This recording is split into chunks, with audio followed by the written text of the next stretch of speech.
Hello my dear student, कैसे हैं आप लोग। आज हम फिर आपके सामने उपस्थित हैं कुछ महत्वपूर्ण बिंदुओं को लेके। एक बार मेरे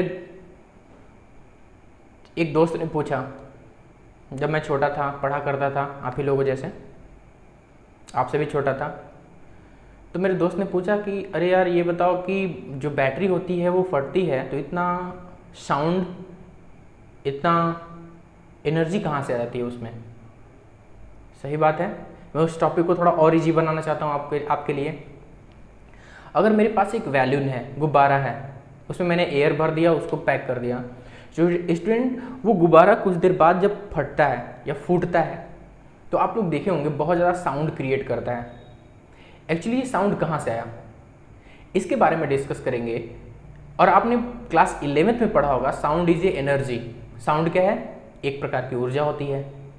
तो ये ऊर्जा एक्चुअली साउंड जो है वो गुब्बारे में कहाँ से आई, तो आज हम उसी एनर्जी के बारे में डिस्कस करने वाले हैं। If I have a capacitor, अगर मेरे पास एक कैपेसिटर है तो उसके पास एनर्जी कुछ होगी, उस एनर्जी को हम पोटेंशियल एनर्जी कहते हैं।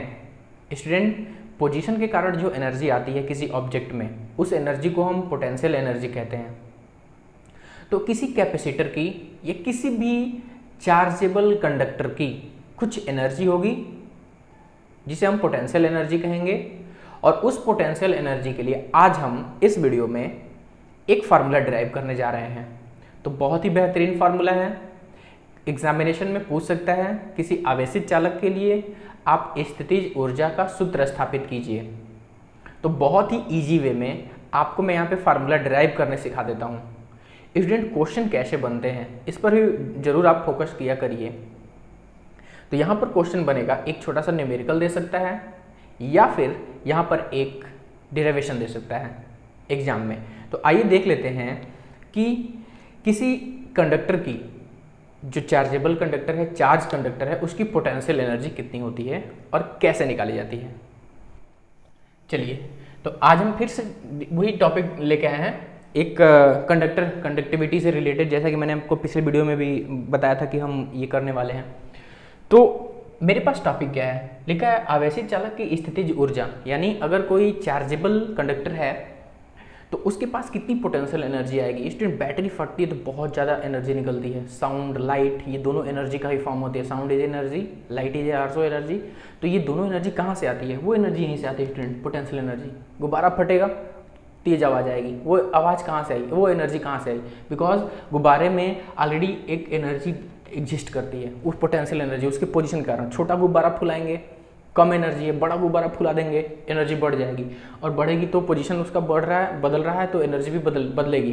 तो यहाँ पर रहेगी पोटेंशियल एनर्जी। अब एक आवेशित चालक की पोटेंशियल एनर्जी कितनी होती है, तो आइए हम देखते हैं। मान लीजिए कि अगर मेरे पास एक कंडक्टर है, मैंने इसको चार्ज पे लगा दिया स्टूडेंट, तो सिंपल सी बात है, इसका पहले जो चार्ज है वो 0 है।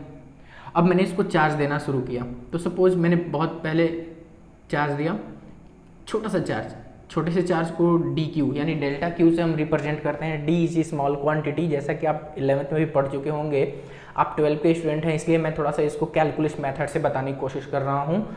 कैलकुलस आप क्लास 11th के मैथ में पढ़ चुके होंगे, नहीं पढ़े हैं नो डाउट, आप मेरे चैनल के साथ जुड़े रहिए, आपको सारी चीज़ें मैथ्स में भी मिलेंगी। जैसा कि आप जानते हैं मेरा मैथ का चैनल चलता है, उस पर भी आप विजिट करके कैलकुलस से चीज़ें संबंधित पढ़ सकते हैं, बट थोड़ा समय देना पड़ेगा आपको।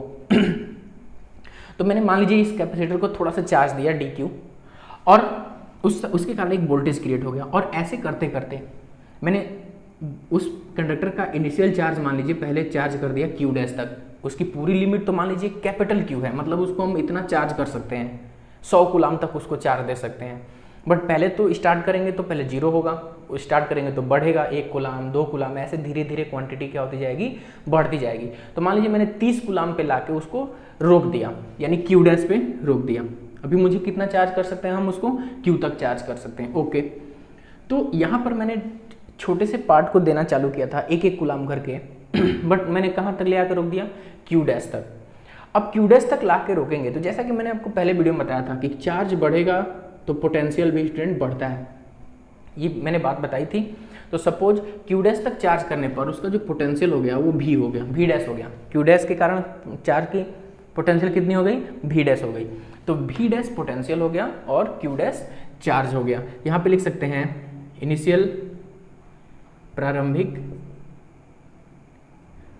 Charge equal to Q dash, यानी प्रारंभिक आवेश क्यू डैश और इनिशियल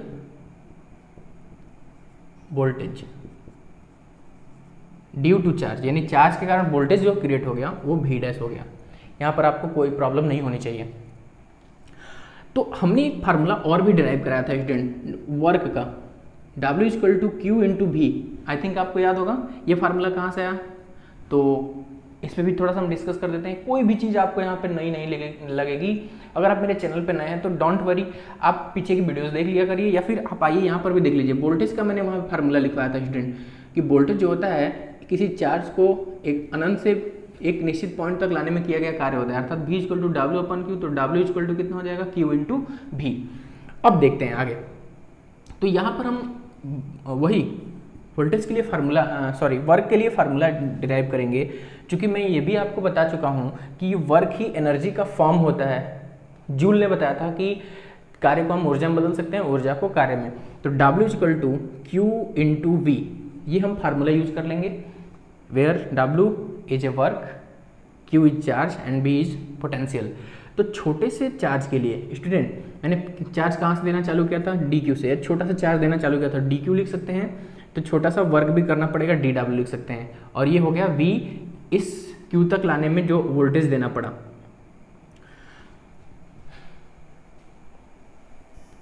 तो यहाँ पर हम DW equal to DQ into V ये फार्मूला यूज कर लेंगे। अब चूंकि वोल्टेज कितना हम अप्लाइड कर रहे हैं, जैसा कि मैंने बताया initial voltage student V dash है, तो मैं यहाँ पे V डैश से रिप्रेजेंट कर लेता हूँ।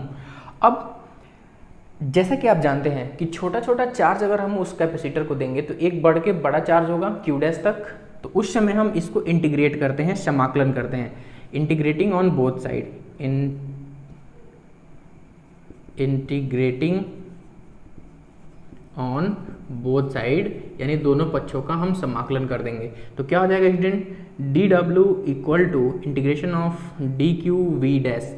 अब यहाँ पर थोड़ा सा हम आपको बता देना चाहते हैं कि इस कैपेसिटर को हम कहाँ तक चार्ज कर सकते हैं। तो मैंने पहले ही बताया कि इस कैपेसिटर को हम मैक्सिमम Q तक चार्ज कर सकते हैं। तो सपोज 0 से मैं इसको कहाँ तक चार्ज कर रहा हूँ, Q तक। ये भी 0 से लेकर Q तक, यानी फुल चार्ज करने में हमको टोटल वर्क कितना करना पड़ेगा। तो सपोज फुल चार्ज करने में टोटल वर्क करना पड़ा W, कैपिटल W। तो यानी ये टोटल वर्क हो गया। अब यहाँ पर हम वैल्यू थोड़ा सा पुट अप करने की कोशिश करेंगे।